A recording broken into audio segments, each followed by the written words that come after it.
ng Happy Father's Day at hinihiling ko po na kayong lahat ng mga tatay at tatay soon to be ay magsitayo pong lahat. Yan. Pasensyahan niyo na po kung medyo may kapagalang tumayo. Mga nirarayuman na yan. So, hinihiling ko po si Ate So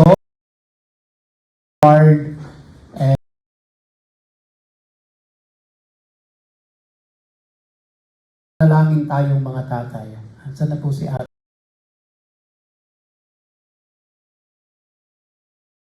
Ate Zo.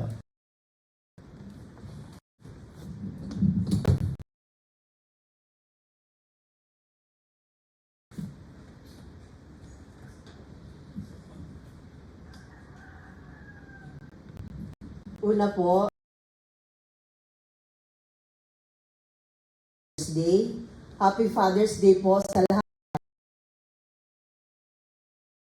Sa langit, muli po mula sa kaibuturan ng aming puso, binabati ka po namin na Happy Father's Day. Maraming salamat at walang kawangis na pagmamahal sa mayamang biyaya na may kababaang loob po kaming humihingi ng kapatawaran sa aming mga naisip, na salita at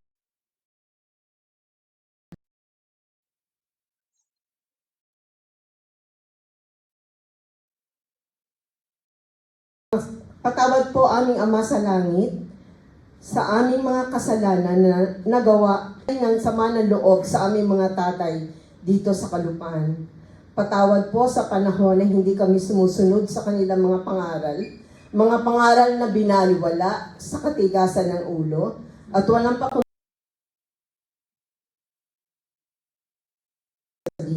at pinangangaral. Lalaan ng oras sa barkada at gala sa aming pagiging pasawa. Itulad mo po na pasalamatan namin ang aming tatay. Salamat po sa mga pangaral, sa mga palaala, sa bawat palo, sa mga disiplina na tanda ng pagmamahal. Salamat po for spending po sa emotional investment, hindi po sapat ng araw sa kanilang paghahanap buhay. Ang mga gabi ginagawang araw upang matustusan aming mga pangangailangan sa mga pagod at pawis na hindi ininda, sa pagsusumikap upang matamo aming mga pangarap. Kahit hirap sa buhay, gumagawa ka po ng kaparaanan, maibigay aming kagustuhan. Masakit man sa damdamin, lumisan ng bansa upang makipagsapalaran para sa aming kinabukasan. Maraming salamat po sa lahat ng sakripisyo, sa mga encouragement. Salamat po na involved ka sa aming paglaki. Gagawin mo ang lahat para sa pamilya. Higit po sa lahat, salamat sa pangunguna sa panalangin at pagtuturo ng salita ng Diyos. Mahalaga ka po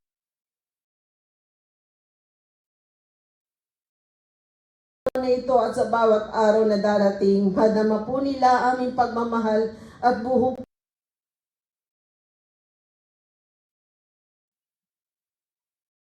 Tatay, Ama, mahal ka po namin. Maraming salamat po sa biyaya ng katatayan. Ang mga ama sumisimbolong idinadalangin po namin ang bawat tatay ay upang maging matibay na ang haligi ng bawat tahanan, matibay na sandigan at hindi natitinag. At sa tulong at gabay ng banal na Espiritu, nabubuhay na may kabanalan at walang kapintasan. Salamat po sa magandang kaloob at layunin para sa mga tatay sa karunungan at gabay upang maging isang mabuting ama. Amin pong dinadalangin sa iyo, mapagmahal naming Diyos, pagkalooban mo po ng mahabang buhay, malakas, malusog at masiglang pangangatawan ng lahat ng tatay. Patuloy na hawakan, gabayan, pagpalain, ang gawa ng kanilang mga kamay, magbunga ang kanilang pagpapagal. Puso at patnubayan at pakaingatan saan man po sila naroroon. Banal na Espiritu Santo, maging halimbawa po sila ang kanilang pagmamahal na siya nagdudulot ng saya at kapayapaan sa bawat tahanan. At malwalhati ka po sa kanilang buhay, sa lahat ng puso at isipan. Loobin niyo pong dinggin ang kanilang mga hiling, anuman ang plano ng kaaway, hindi po ito makalalapit sa kanila o magtatagumpay. Sa panahon ng pagsubok ng buhay, magiging matatag po sila dahil sila ay buong puso na sumasampalataya sa iyo. Sa iyo po sila buong nagtitiwala. Nawa po ang lahat ng tatay ng COG Bacoor ay maging kabahagi sa gawain ng iglesia. At sa mga tatay po na wala pang personal na pakikipagrelasyon kay Kristo Jesus, maging kaloob mo po na mabuksan ang kanilang spiritual na puso at isipan, sumampalataya at manalig kay Kristo Jesus bilang Panginoon ng kanilang buhay. Ang Espiritu mo po ang paghariin at madama nila ang galak dulot ng iyong pagliligtas.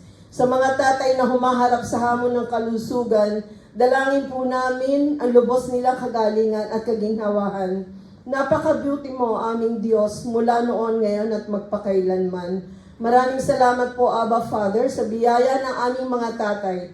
Sa iyo po namin sila ipinagkakatiwala. Salamat po sa iyong walang hanggang pagmamahal, sa iyong mayamang habag at biyaya, sa iyong kabutihan at katapatan. Muli, Happy Father's Day, Father God, and Happy Father's Day sa lahat ng tatay. This we pray with thanksgiving in our hearts, in the name of Yeshua, our Lord and Savior. Amen. Amen. Amen.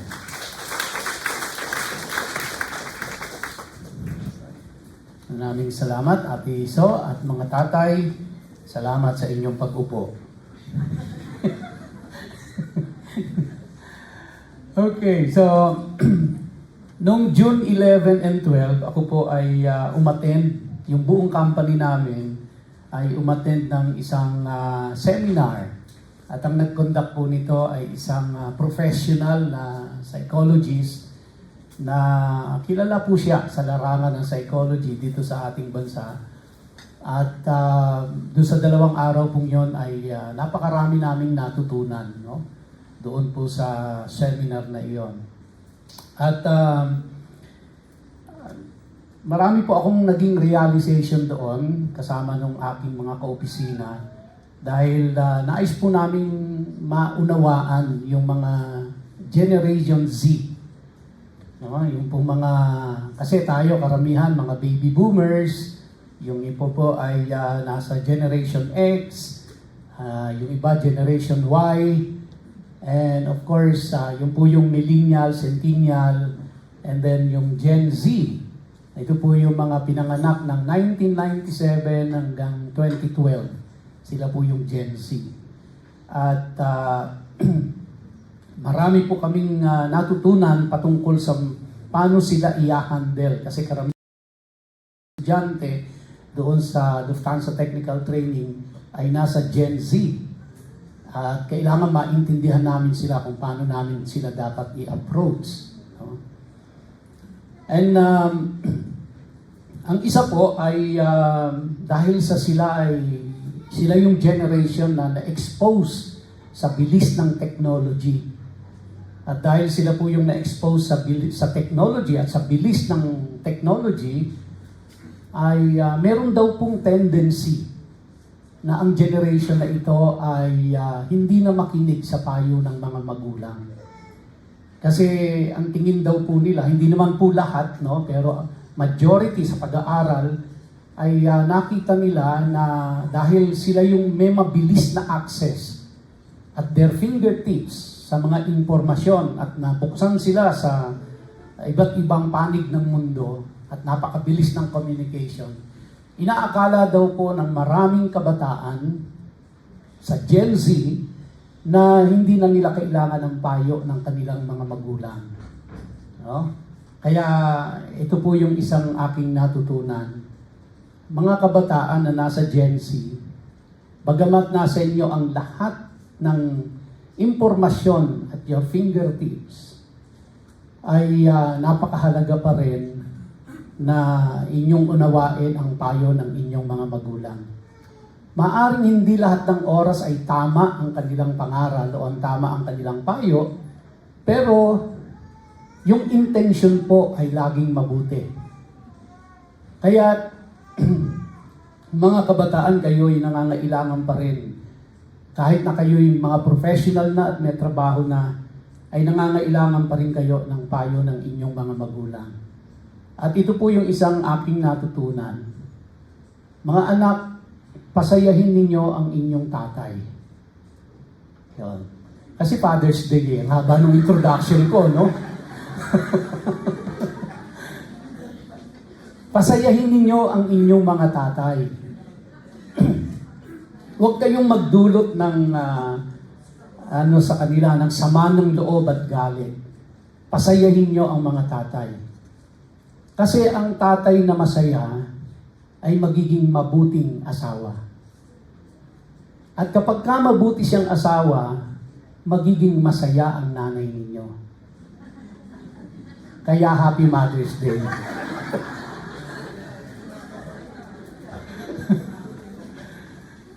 Kaya kapag masaya ang tatay at nanay, no, masaya ang pamilya. At kapag ka ang masaya ang tatay at nanay, yan po ay maganda ang direksyon ng kanilang pamilya. Kaya't mapapabuti rin kayo ng mga anak. So ang sikreto, pasayahin nyo ang mga tatay. Okay? I-blow out nyo ngayon. Sige, palakpakan nyo naman ang mga... oh. I-blow out ninyo, baka may trabaho na kayo, baka kumikita na kayo ng sarili, regaluhan ninyo. By the way, lahat ba nakatanggap na nung token, simple token para sa mga tatay? I hope lahat ng tatay ay meron na pong token na nakuha. At yan po ay salamat po doon sa naghanda niyan para sa amin. We really appreciate po, no, yung inyong ginawang effort para yan po ay aming matanggap. Thank you very much. So again, yon, pasayahin nyo ang tatay, ha? Pangatlong ulit ko na sinabi, ha? Now, tayo po ay magpapatuloy sa ating pagtalakay ng Life After Death series at nasa ika-4 na bahagi na ho tayo. Doon po sa mga naunang bahagi ng ating pag-aaral ay na-establish na natin na ang tao pag namatay, siya ay babalik sa alabok, ang kanyang katawang lupa, at ang kanyang espiritu ay babalik sa Diyos na nagbigay nito. Na-establish na ho natin yan, at na-prove na natin yan through the scriptures, na yun po yung mangyayari. Mahalaga po itong pinag-uusapan dahil isang katotohanan na tayong lahat ay hahantong doon. At mahalagang alam natin kung paano natin ihahanda ang sarili natin doon. Naghahanda nga ho tayo sa ating, pagka tayo namatay, saan tayo ililibing, sino ang magseserbisyo, at karamihan ho siguro ay St. Peter. At kung wala pa ho kayo, andyan si Ate Cecil. Hindi po bayad na commercial to, pero pinaghahandaan ho natin yon, di ba? Nagbabayad ho tayo monthly. Para pag namatay tayo, hindi na tayo iintindihin ng mga anak natin. Kasi alam naman natin na mahal ang mabuhay, mahal din ang mamatay. Di ba? Kaya pinaghahandaan ho natin yon. Pero mas mahalagang paghandaan, at yun po ay hindi masama. I encourage you na gawin ho natin yon, no? Na hindi na tayo magiging pabigat sa mga maiiwan natin. Dahil ayos na yung serbisyo, ayos na yung lilibingan, ayos ng lahat yon, di ba? At habang tayo'y patay, ay nakangiti sila. Kasi hindi na nila po problemahin yon. Pero mahalaga din ho na paghandaan natin yung buhay pagkatapos ng kamatayan. Kasi may buhay pa ho after life, after death. Ba? Kaya mahalagang naintindihan natin ito para na paghahandaan po natin. Nasa ika-4 na series na ho tayo at ang ating tatalakayin ngayon, ang unang bahagi ng part ng difficult verses, itong part 4, ang ating pong tatalakayin. Dalawang mga mahalagang mga talata sa Biblia, ang pangkaraniwan pong ginagamit na supporting verses to prove na kapag namatay ka, sa langit ang punta mo at nasa presensya ka ng Diyos kung ikaw ay mananampalataya. At kung hindi ka naman mananampalataya, diretso ka sa impyerno. So, yun po yung common na paniwala ng napakaraming tao. Sa umaga pong ito ay sisikapin natin sa tulong ng Diyos na maunawaan natin ang mga pangkaraniwang ginagamit na supporting verses to prove na pagkamatay mo ay meron kang consciousness sa kabilang buhay. At titingnan nun natin kung iyan ang sinasabi ng scriptures sa atin sa umaga nito. Tayo po isang daling manalangin. Ama naming Diyos na makapangyarihan sa lahat, buong pagpapakumbaba na kami pong lahat ay lumalapit sa iyo sa mga oras na ito upang hilingin na kami ay bigyan mo ng kaliwanagan at karunungan sa iyong mga salita. Tulungan mo ang iyong lingkod na siyang tagapagpaliwanag, tagapaghatid ng iyong mensahe, at maging ang aking mga kapatiran, nasa kanila man silang tahanan o naririto ngayon sa simbahan, ikaw po ang magbigay ng karunungan sa kanila. Salamat po aming Ama, ito po ang aming panalangin sa pangalan ni Yeshua. Amen. Ano po yung mga difficult verses na tatalakayin natin sa umagang ito? Unang-una po, the thief on the cross. Nang si Kristo ay nakapako sa krus, may dalawang magnanakaw sa kanyang kaliwa. May isang magnanakaw sa kanyang kaliwa, may isang magnanakaw sa kanyang kanan. Sa madalit salita, tatlo silang nakasabit doon. Marahil po, lahat tayo ay pamilyar na sa kwento ng the thief on the cross. At in particular, yung pong thief na nagsabi sa ating Panginoong Kristo ng ganito po. And he said, Jesus, remember me when you come into your kingdom. And he said to him, truly, I say to you, today you will be with me in paradise. Now, napansin niyo po ay hinighlight ko yung word na when. No, sapagkat dito po sa talatang ito, yan yung word na nagbibigay ng konteksto sa mga talatang ito. At sa verse 43 po, mamaya, ay makikita nyo ang isang napakaliit na, ano bang tawag doon? Ano bang tawag doon sa mga period, comma, punctuation? Punctuation mark. Isang napakaliit na punctuation mark na nagbago ng kanyang kahulugan. Na madalas hindi ho ito pinapansin ng mga bumabasa unless na talagang tutukan at pag-aralan ito. At yun po yung ating bibigyan liwanag ngayon. So, ulitin ko lang po, verse 42 in Luke chapter 23. And he said, meaning the thief on the cross, Jesus, remember me when you come into your kingdom. And he said to him, truly I say to you, today you will be with me in paradise. Several factors worth consideration. The first is the request made by the thief. He asked Yeshua to remember him when he came into his kingdom. Ibig sabihin po niyan, ang context ng paghiling ng thief na ito ay future. No? Future po siya. Hindi siya right away. Future yon. When? Pag dumating ka na doon. Hindi ngayon, kundi pag nandun ka na. Pangalawa po, Yeshua answered the thief's request in that context. Kaya nung tinugon siya ng Panginoong Jesucristo, ay doon sa konteksto ng kanyang kahilingan. Kasi karaniwan po sinasabi ng mga tao, o yan, di ba? Sinabi ni Jesus Christ, today you will be with me in paradise. So ibig sabihin, nung namatay si Jesucristo at namatay din yung thief, right away, napunta siya sa piling ng Diyos. That's the common interpretation. Pero in the mind of the thief, future yung sa kanya. When?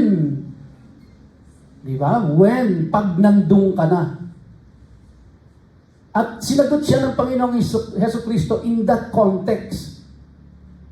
Pangatlo po, the thief apparently understood the Messianic kingdom in the same way most first century Jews did.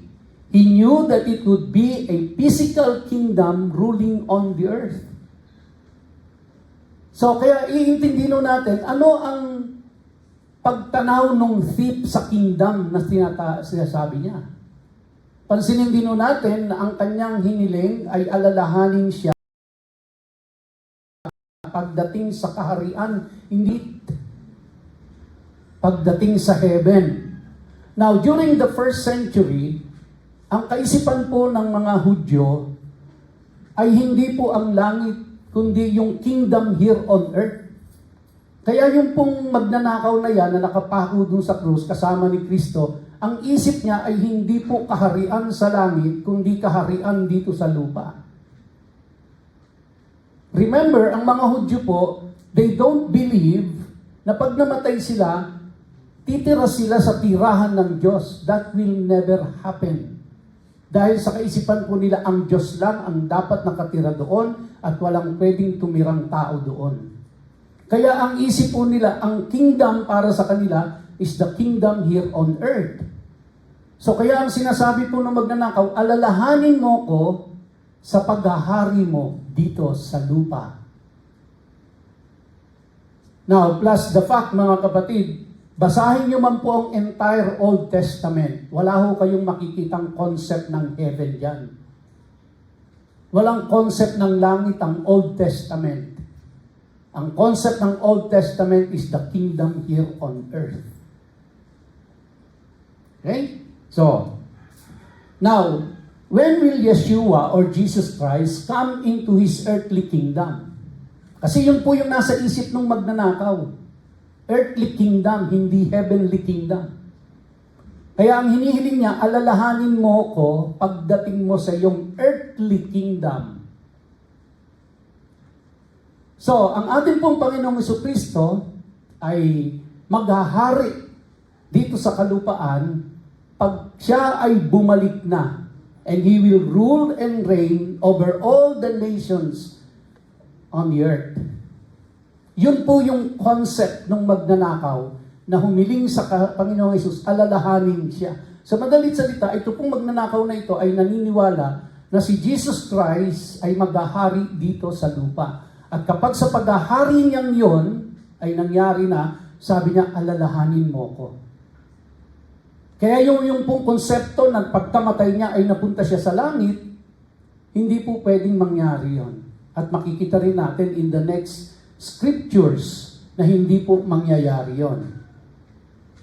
Kaya kung yan po yung scriptures na ginagamit natin to prove na once you die, you immediately go to heaven with all your consciousness, then we are interpreting the scriptures out of context.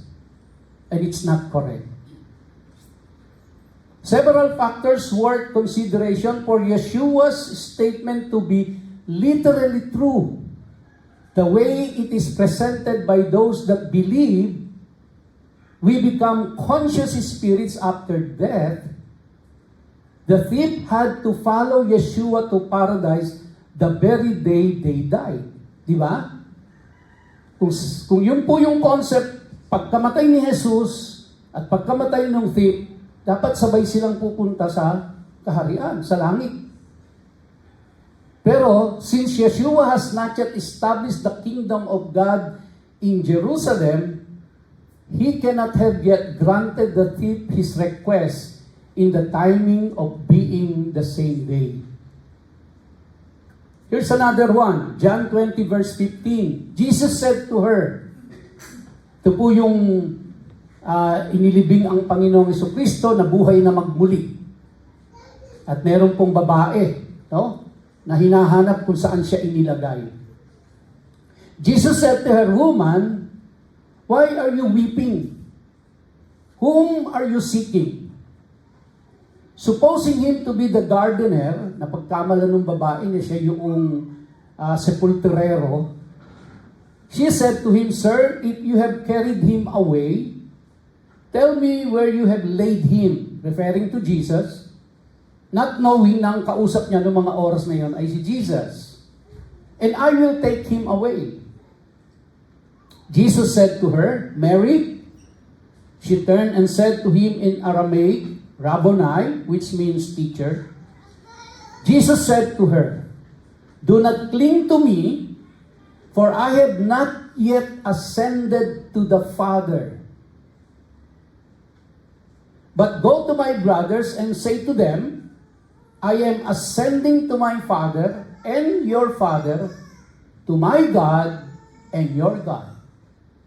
So kaya hindi po pwedeng mangyari na nung namatay si Yesu Kristo at namatay yung magnanakaw ay napunta sa langit, samantalang si Jesus, He has not yet ascended to the Father. Kaya it will not match. Kung nung sinabi ni Jesus Christ, Today you shall be with me in paradise. Di ba? So si Jesus Christ nga naiwan dito eh. Nandito pa siya.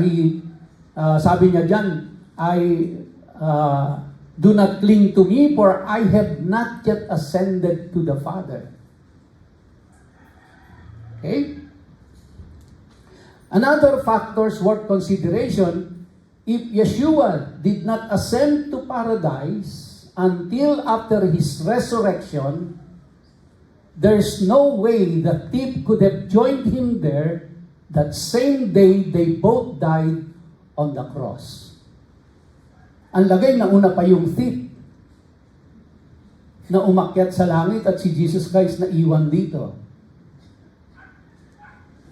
So, kaya po, it is in the interpretation. No? Another thing, ito yung malaking factor po, mga kapatid, na hindi pinapansin ito ng maraming nagbabasa nito. Kasama na tayo doon. Again, in Luke 23 verse 42, and he said, Jesus, remember me when you come into your kingdom. Now look at verse 43. And he said to him, Truly I say to you, today you will be with me in paradise. Now, the original manuscript po ay walang kama doon sa after you, bago mag-today. Ang kama po ay nasa today or after today, not after you. Now, basahin niyo po. Naging magkaiba na ang kahulugan, di ba? Basahin natin. And he said, Jesus, remember me when you come into your kingdom. And he said to him, Truly I say to you today, you will be with me in paradise. Ang laki ng pagkakaiba, di ba? Kesa doon po sa truly I say to you, today you will be with me in paradise. Kesa doon po sa truly I say to you today, you will be with me in paradise. So dahil lang po doon sa kama, nag-iba yung kahulugan. Kumbaga po, sinasabi ni Jesus Christ, ngayon sinasabi ko sa iyo, o sinasabi ko sa iyo ngayon. Iba po yung sinasabi ko sa iyo, ngayon, makakasama kita or makakasama kita sa kaharian. Kaya sa doon po sa sinasabi ko sa iyo ngayon, makakasama kita sa kaharian. Bakit po nagkaganon? Kasi nung ininterpret po itong Bible, isinalin sa wikang English nung mga nagsalin, yung kama ay inilipat po nila dun sa you, after you, para mag-suit sa doctrine nila. And who did that? No? Who did that? Well, basically po, sorry to the Catholics, but according to history, it was the Catholic Church na nagpalit, na naglipat nung kama na yon doon sa after you. Pero sa original, ito ay nasa after today, hindi sa you. Hindi po natin binibigyan ng pansin yan. Pero napakahalaga. Kaya tuloy, marami ang naniwala na yung magnanakaw na namatay, pagkamatay niya, sa langit siya. Dahil lang doon sa kama na yon. Pero pag tinignan nyo yung original manuscript, ang kama ay nasa after today, hindi after you. Kaya future. At i-connect natin yun doon sa salitang when na sinasabi noong magnanakaw. At ang sabi ng magnanakaw, halalahanin siya pagdating sa kaharian, hindi sa langit. Lagi nating nauugnay na ang kaharian at ay langit ay iisa. Pero sa kaisipan po ng mga Hudyo, magkaiba ang langit sa kaharian. Pag sinabi nilang kingdom of God, yun po ay here on earth. Pag sinabi nilang heaven, tatlong bahagdan ang langit para sa kanila. Yung kaulapan, kung saan ulap at lumilipad ang mga ibon, yan ang unang langit para sa kanila. Pangalawang langit is the universe, kung nasaan ang galaxy. Pangatlong langit ay yung tirahan ng Diyos. At walang pwedeng taong tumira doon. Diyos lang ang pwede doon. Ang tao dito sa lupa, dito siya titira ng panghabang panahon.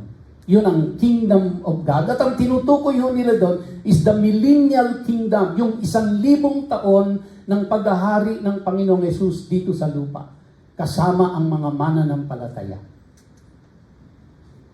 Maliwanag na po sa atin, mga kapatid, no? Simple na kama. It makes all the difference. So the point is this, the thief did not enter into paradise immediately after his death. In fact, the thief has still not entered into paradise. And like many, he is waiting for the resurrection to come. Now, that's the first one.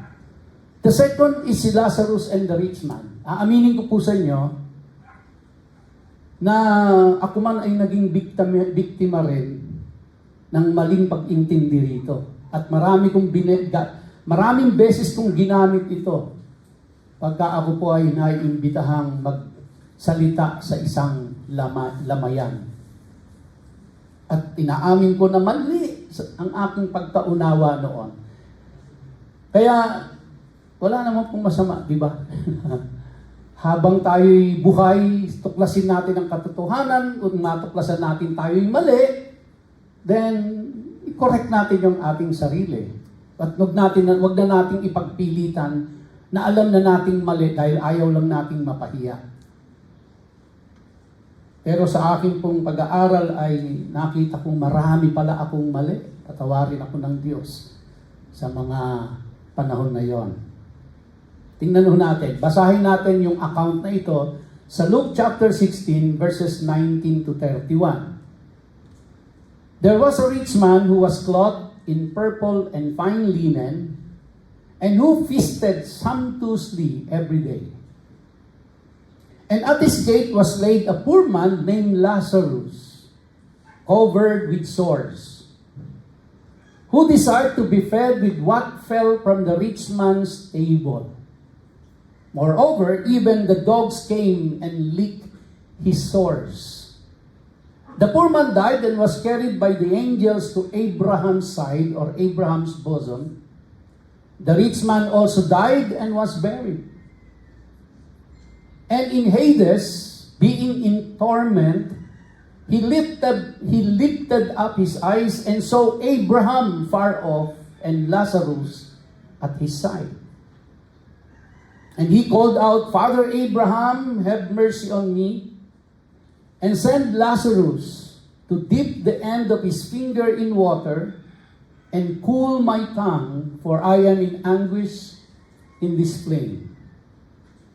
But Abraham said, Child, remember that you in your lifetime received your good things, and Lazarus in like manner bad things.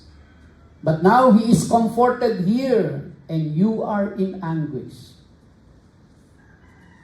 And besides all this, between us and you, a great chasm or distance has been fixed in order that those who would pass from here to you may not be able, and none may cross from there to us. And he said, then I beg you, Father, to send him to my father's house. For I have 5 brothers, so that he may warn them, lest they also come into this place of torment. That Abraham said, they have Moses and the prophets, let them hear them. And he said, no, Father Abraham, but if someone goes to them from the dead, they will repent. Last verse. He said to him, if they do not hear Moses and the prophets, neither will they be convinced if someone should rise from the dead. So ito po yung isang sa mga biblical accounts na ginagamit ng maraming mga pastor, maraming mga Kristiyano ang nagsasabing, eto, ang isang katotohanan na kapag ikaw ay namatay, diretso ka sa langit, kung ikaw ay mananampalataya, at kung ikaw ay hindi mananampalataya, diretso ka sa impyerno. Pero, unawain nating maigi itong account na ito para maintindihan natin kung tama nga ba yung interpretasyon na yon. In Scripture, it is not always obvious when a parable is a parable and when real events are real events. So the first question to ask is, ito bang account na ito ng rich man at ni Lazarus ay parable o real event? Parable ba siya o totoong pangyayari siya? Kasi kung siya ay parable, i-interpret natin siya as parable. Kung siya ay totoong pangyayari, i-interpret natin siya sa totoong pangyayari. So, paano po ang gagawin natin? So, if we are going to understand Luke 16, 19 to 31 correctly, then we have to understand it in the context of the rest of the Bible. Which means, dapat yung interpretation natin dito sa account na ito ay hindi magko-contradict sa Biblia. Hindi siya sasalungat sa konteksto ng Biblia. We will also have to be careful and precise in proper interpretation. Now, one important point that we have to understand na meron pong connection sa interpretation nito. There is no break between the you are those in Luke chapter 16 verse 15. Kasi may binanggit ang Panginoong Jesucristo doon, you are those. No? Puntahan nyo na lang po yung Luke 16:15. Spoken to the Pharisees and the Lazarus parable. Okay, so ito pong account ni Lazarus and rich man, hindi siya real event. Siya po ay parable. Kaya i-interpret natin siya as parable. Mahalaga na maintindihan natin yung connection niyan doon po sa Luke chapter 16 verse 15 dahil inihayag doon kung sino ang kausap ng Panginoong Yesus. Kung kanino niya ina-address itong account ng Lazarus and the rich man. Okay? This suggests that the Pharisees were the audience of this parable as well. And as we will see, that is quite important for proper interpretation. Okay. Now, pag ito pong account na ito ay ininterpret natin as real event, iinterpretin natin siya literal. Kasi real event eh. Kaya dapat literal mo siyang iinterpretin. Ito po ang magiging problema kapag ininterpret natin ito sa literal o traditional na pamamaraan. Una po, Yeshua the Messiah never accuses the rich man of any sin.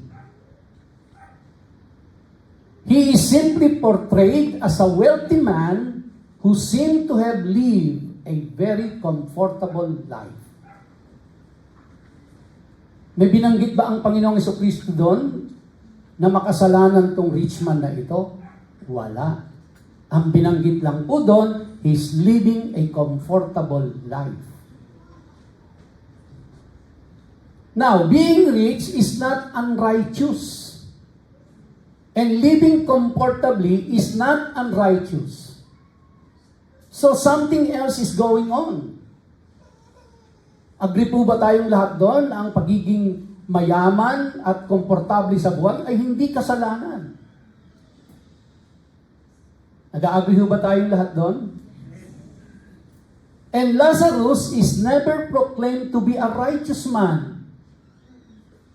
Pansin niyo po, wala namang binanggit doon na righteous si Lazarus eh. He is just one who had the misfortune to be poor with an unclean status and unable to care for himself. Si Lazarus dinescribe lang as mahirap at mayroong karamdaman.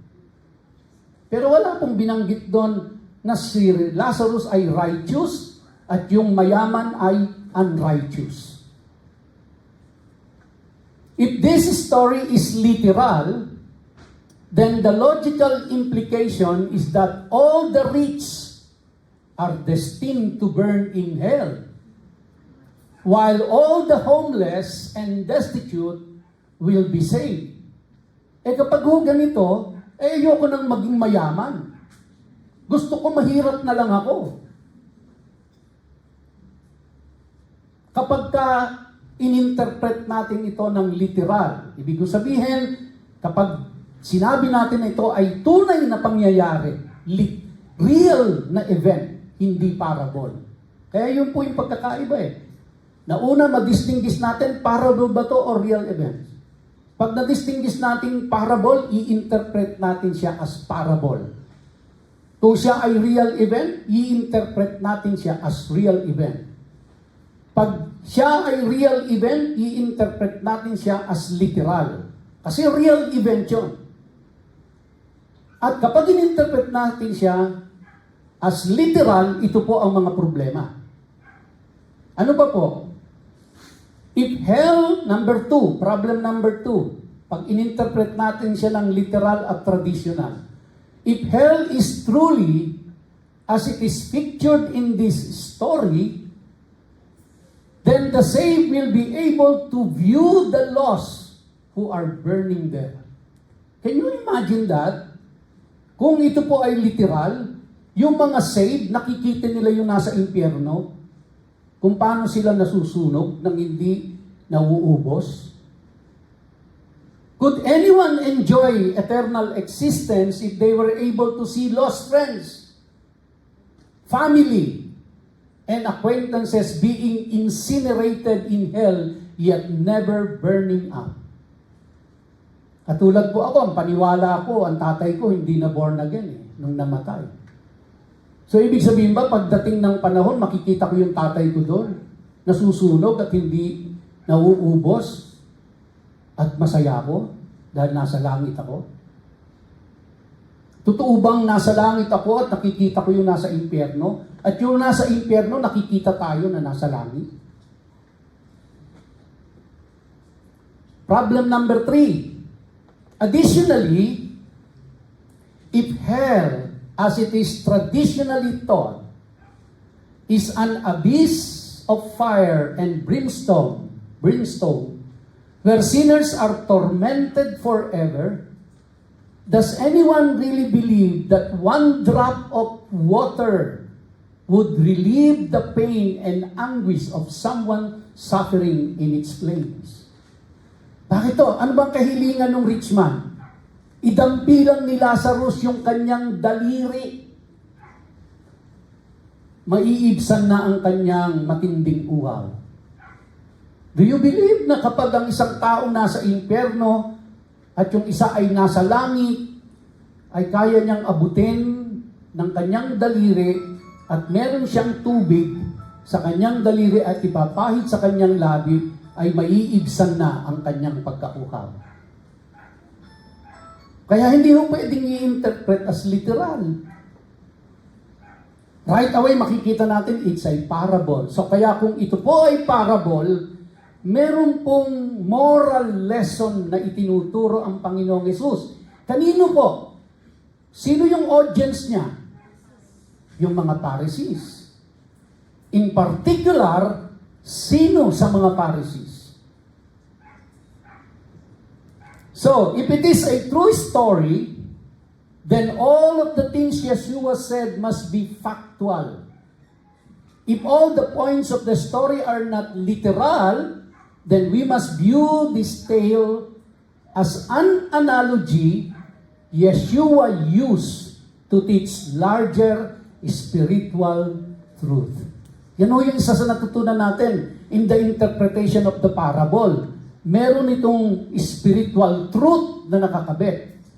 At yun ang gusto nating malaman, ano yung spiritual truth na yon at kung kanino yon, para kanino yon. Merong moral lesson na nakakabit doon. At yun ang gusto nating maintindihan. So, sino po yung mga characters doon sa binasa natin? Rich man. Sino kaya yung rich man na yon? His father. Pinababalik niya kasi. Pwede bang bumalik at sabihin ko sa anak ng tatay ko? Sino yung father? Pangatlo, sino yung 5 brothers? May 5 pa akong kapatid. Para huwag silang mag-suffer dito. May 5 pa akong kapatid.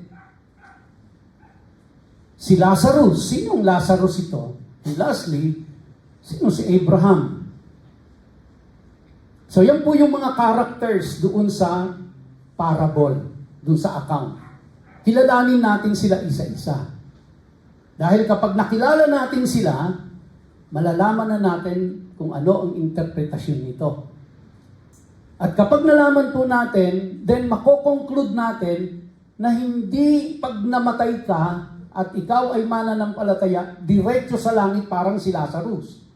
O kung hindi ka mananampalataya, pag namatay ka, diretso sa impyerno, parang yung rich man.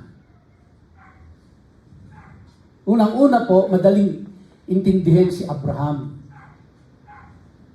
Balibalik rin mo man po ang kwento, si Abraham ay si Abraham ng Genesis. No doubt about it. So kilala na natin agad si Abraham. How about si Lazarus po? Si Lazarus, sa description sa kanya, siya po si Lazarus of Bethany. Natatandaan niyo po sa Matthew chapter 26, na si Jesus Christ ay nagpunta sa bahay ni Lazarus doon sa Bethany. No? So, kilala na natin yung dalawa. May problema pa tayo. Sino yung rich man? Sino yung father? Sino yung 5 kapatid? So, kilala nyo na po si Abraham? Pakikumusta nyo na lang ako sa kanya. Si Lazarus, kilala nyo na po? Siya po yung merong leprosy na pinagaling ng Panginoon at siya ay taga Bethany. Okay? So, mga real characters ito. Abraham and Lazarus. Hindi sila fictitious character. Though the story is in parable, not in real event, but the characters are real characters. Si Abraham, si Lazarus. Sa madaling salita, dapat si rich man, si father, at si 5 brothers, mga real characters din ito. In verse 20 to 21, sabi po dyan, and at his gate was laid a poor man named Lazarus, covered with sores, who desired to be fed with what fell from the rich man's table. Moreover, even the dogs came and licked his sores.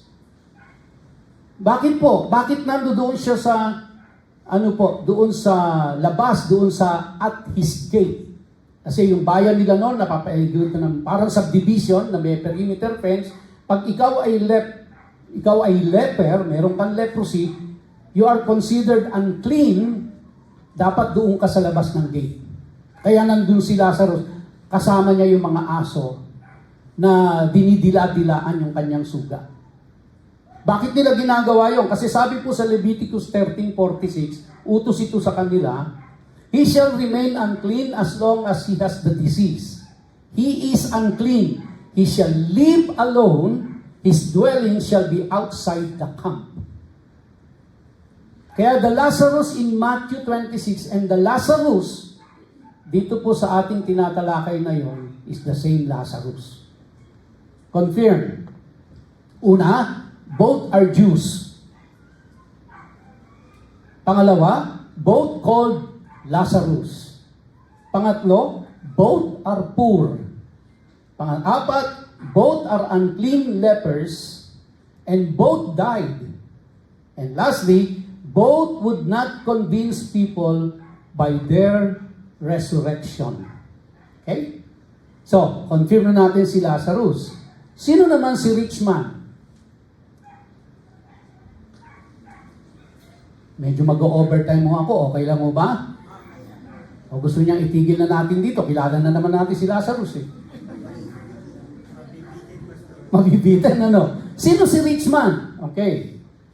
Unang-una, based doon sa description, he was rich. Pangalawa, he was dressed in purple and fine linen in verse 19. Pangatlo, he lived in luxury every day. Sabi sa verse 19. In his lifetime, he received good things. Sabi sa verse 25. He had 5 brothers. Sabi sa verse 28. They live in his father's house. Sabi sa verse 27. They had Moses and the prophets. Sabi sa verse 25. But they did not listen to them. Sabi sa verse 29. They would not be convinced even if someone were to rise from the dead. Sabi sa verse 31. Alright. So in Exodus 28, we find the instructions given to Aaron for making the high priest garments, blue, purple, and scarlet yarn, and fine linen. So sino daw po yung nagsosuot noong blue, purple, and scarlet yarn and fine linen? According sa Exodus 28. High priest. So ngayon, unti-unti na nating na-identify. Kasi yung description doon sa binasa po natin kanina, he was dressed in blue, purple, and scarlet yarn and fine linen. So unti-unti na nagkakaroon ng identity. Dahil wala pong tao sa buong Israel ang nagbibihis ng ganon, kundi yung high priest. Sa madaling salita, iisipin natin ngayon na ang kausap ni Jesus Christ ay nandoon yung high priest. Aalamin natin ngayon kung sino yung high priest nung mga panahon na yon. Okay? Ano ang kanyang identity? So let's look at the name of the rich man. So, identify na natin na high priest siya. Pero anong pangalan niya? Kilala niyo yan?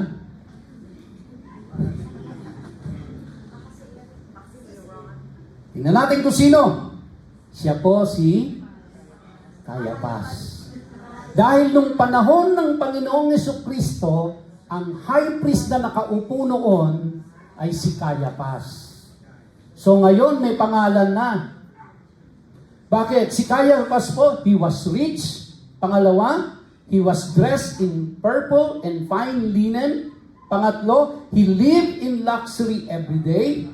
And in his lifetime, he received good things. So may identity na, si Abraham, si Lazarus, at yung rich man. So ang rich man ay si Caiaphas. Dahil siya yung high priest nung time ni Jesus Christ. About his father's house. Kasi binanggit din po yun eh, di ba? In Luke chapter 3 verse 2 and in Acts chapter 4 verse 6, we meet the other high priest who served with Caiaphas, Annas, who was father-in-law to Caiaphas. Balikan niyo po yung Luke chapter 3 verse 2 and Acts 4:6. Makikita po natin na yung other high priest na nag-serve with Caiaphas ay si Annas. Sino si Annas? Father-in-law. Ayun, nakasulat oh. Father-in-law, biyanan. Now, Josephus, sino si Josephus? Siya po yung 2nd century historian ng mga Hudyo. Siya yung nagtala, nagsulat ng kasaysayan ng Israel. At siya ang the most credible na historian ng mga Israelites. Si Josephus. At ito ang sabi niya, Josephus also records that Caiaphas served as high priest between 18 to 35 AD at the time of Yeshua's ministry. So confirm na si Caiaphas ang high priest noon. Annas had been removed from his office by the Romans for openly resisting them. But behind the scenes, he retained his authority and position. Kaya natatandaan nyo, saan unang dinala si Jesus Christ? Hindi naman kay Caiaphas eh. Nung lilitisin na siya, dinala siya kay Annas. Kaya sabi ni Annas, huwag niyong dalhin sa akin yan, dalhin niyo kay Caiaphas. Annas, Caiaphas. No? And then, pagkatapos kay Caiaphas, dalhin niyo kay Pilato. Turu-turuan na sila nung inaresto si Jesus Christ. Annas had been removed. Nabanggit ko na po yun. Panghuli po. This is why in John chapter 18, verses 13 to 24, Yeshua is first tried by Annas and only afterwards sent to Caiaphas. But then Caiaphas, not Annas, sent Yeshua to Pilate. Kilala na natin yung 5 magkakapatid na sinasabi dun sa parable. No? Halika ako kasi may 5 pa akong kapatid para huwag na silang mapunta dito. Sino yung 5? Now, the 5 brothers Yeshua mentioned are the 5 other high priests who were in fact his 5 brothers-in-law, the 5 sons of Annas. Okay? So may identity na. Mga anak pala ni Annas, brother-in-law niya, yung tinutukoy, mga bayaw niya, yung 5 magkakapatid na tinutukoy niya. So aware na aware si Jesus Christ, di ba? So kung sino yung mga nakaupo. Sabi ni Josephus sa kanya pong isinulat, now the report goes that this elder Annas proved a most fortunate man. For he had 5 sons who had all performed the office of a high priest to God. And he had himself enjoyed that dignity a long time formerly, which had never happened to any other of our high priest. Yan po yung itinala, ini-record ni Josephus. Nag-confirm na si Annas ay may 5 anak na lalaki na nag-serve as high priest, na bayaw ni Caiaphas. So, sino-sino sila? Siya po si Eleazar, na nagsilbi noong 16 to 17 AD. Si Jonathan, nagsilbi noong 36 to 37 AD. Si Theophilus, nagsilbi noong 37 to 41 AD. Si Matthias, nagsilbi noong 41 to 43 AD. At si Annas the Younger, Annas Jr., nagsilbi noong 62 AD. So ngayon, meron na po tayo. Andyan si Abraham ng Genesis, si Lazarus na meron pong leprosy, yung 5 brothers, si Eleazar, Jonathan, Theophilus, Matthias, and Annas, and then the rich man, si Caiaphas. So dahil kilala na natin sila, i-interpret natin ngayon yung parable na yon base sa kanila dahil sila yung kausap ng Panginoong Jesus. Kaya yung parable pong yun ay hindi nagtuturo na kapag ikaw ay namatay, parang si Lazarus, diretso sa langit. At parang yung rich man, diretso sa impyerno. Merong spiritual truth na nakapaloob. Okay? The years 18 to 35 AD between Eleazar and Jonathan were occupied by Caiaphas. Between 43 to 62 AD, the high priests were taken from other families than of Annas. And in 70 AD, the temple was destroyed and the high priesthood could no longer function. So, si Caiaphas po, he had 5 brothers. They lived in his father's house. They had Moses and the prophets, but they did not listen to them. So the chief priests made plans to kill Lazarus as well, for on account of him, many of the Jews were going over to Yeshua and putting their faith in him. Pinagplanuhan nung patayin si Lazarus. Bakit to? Kasi nung pinagaling siya ng Panginoong Jesucristo from leprosy, marami po ang nag-convert. At nababawasan ng followers si Caiaphas. Kaya pinagplanuhan nilang patayin si Lazarus. So, sabi po dyan, si Caiaphas, the rich man, he had 5 brothers, they lived in his father's house, they had Moses and the prophets, but they did not listen to them, and they would not be convinced even if someone were to rise from the dead. Kaya sinabi ni Jesus Christ, na kahit na meron pang mabuhay na magmuli, hindi sila mako-convince. Sino ang tinutukoy niya? Si Caiaphas, the high priest, at yung ibang mga kasama niya. So, ayan na po, may karakter na tayo, may pangalan na. Rich man Caiaphas, his father is Annas, his 5 brothers, si Eleazar, si Jonathan, Theophilus, Matthias, Annas the younger. Si Lazarus is Simon, the leper of Bethany, and Abraham is the Abraham of Genesis. So this parable, this is not a real event, but it is a parable with real character. Totoong mga tao ang character dito.